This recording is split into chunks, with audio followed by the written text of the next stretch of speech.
Hello everyone, welcome to my channel. Few months ago, a friend of mine who's also a subscriber had asked me to make a tutorial on simple blending techniques. She thought it would be very helpful for all the beginners. So here I am with a new tutorial on how to blend in acrylics. I chose three common colors and wanted to blend these. I lay my red first, then orange, and finally yellow. In yellow, I chose two shades. One was permanent yellow medium and the other one was lemon yellow. The reason I chose two shades of yellow is to get a gradual transition easily from orange to light yellow. I usually prefer to work with medium consistency paint, and I almost always choose a dry round hair brush to blend.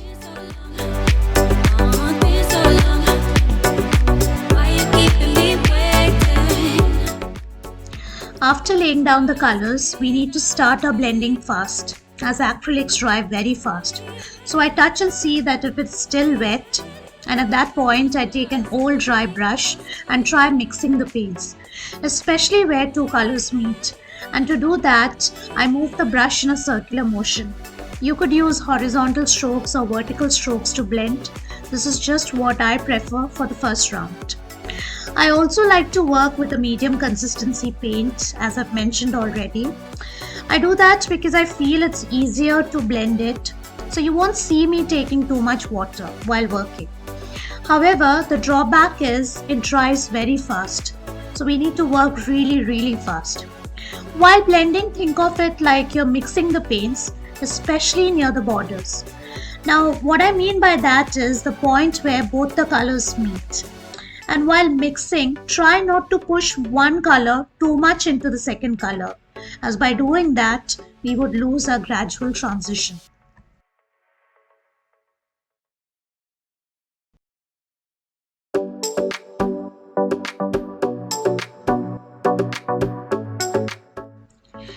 To maintain the medium consistency of the paint throughout, the brush is pretty much dry.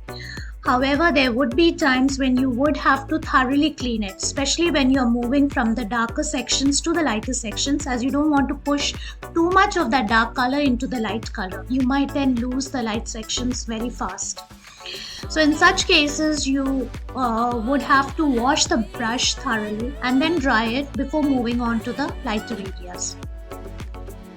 These are simple points and you might wonder why I'm even mentioning these.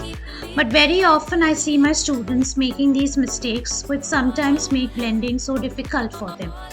So I cannot stress enough how important these small points are. Now in the video you would see me pointing at certain things. That's just to bring your focus to that section and to tell you that that is the section I'll be working on next. As you can see from the video, the paint is wet. So I let it dry for some time. At this point, the blending was done and I could have ended the video. However, I felt I can add another dimension to it now.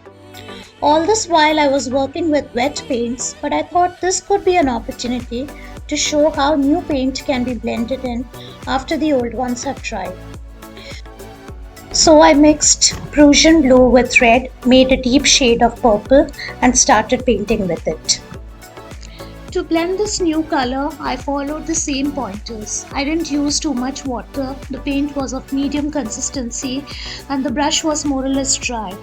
I used the circular motion of the brush again to just blend it for the first round and later went over it with horizontal strokes. The purpose behind this tutorial was to explain what works for me while blending. But after blending all the four colors, I got this nice ombre effect on the canvas and I thought why not convert this into a simple scenery. So I decided to add some grass at the base to start the composition.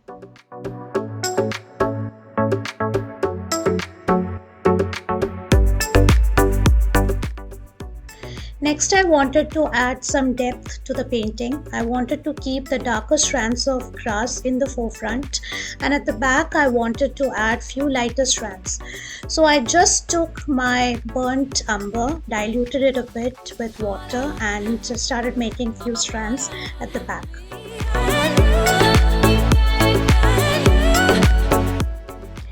During the course of the painting, I accidentally ended up putting a black dot on the red section. I thought instead of editing that out, why not use that as an opportunity and show you how it can be fixed. So I took some red paint and dry brushed over that. This salvaged it and also made the top sections of the grass a little lighter. This gave more depth to the painting. So like Bob Ross says, that was a happy accident. So through this, I also want to draw your attention towards something else, that is just this medium acrylics. It is a very forgiving medium, it is very versatile. It gives the artist many opportunities to correct or to change course. We just need to be a little patient with it and through practice familiarize ourselves with the medium. After adding 2 to 3 rounds of glow for the sun with a dry brush, I started painting it in white. Now throughout the painting you would see me working constantly on the sun or the glow every now and then, and that's simply because I wanted that to be the brightest spot in the painting.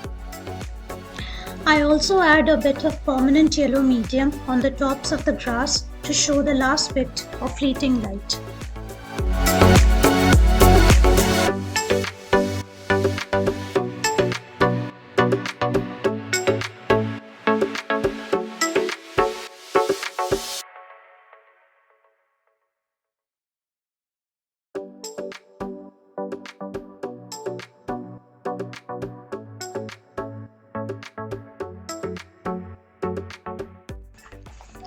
I also wanted to add a few more details as the top half of the painting looked empty to me. So I added a few clouds in yellow and red, and then with a flat brush I later blended it to give it a smoother, softer look.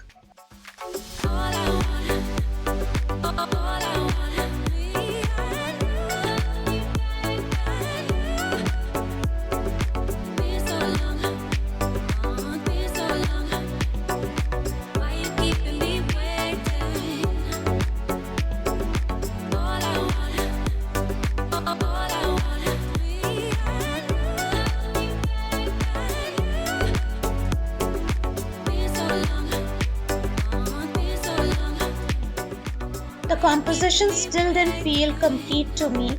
I still felt it could take something from the sides. I didn't have space to draw a full-length tree, so I decided on making a few branches.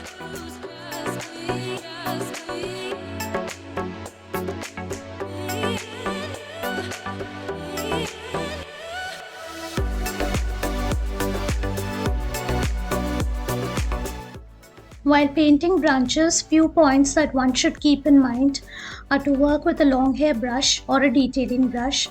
The starting points or joints of the branches are thicker, and as they move up or branch out, it gradually becomes thinner.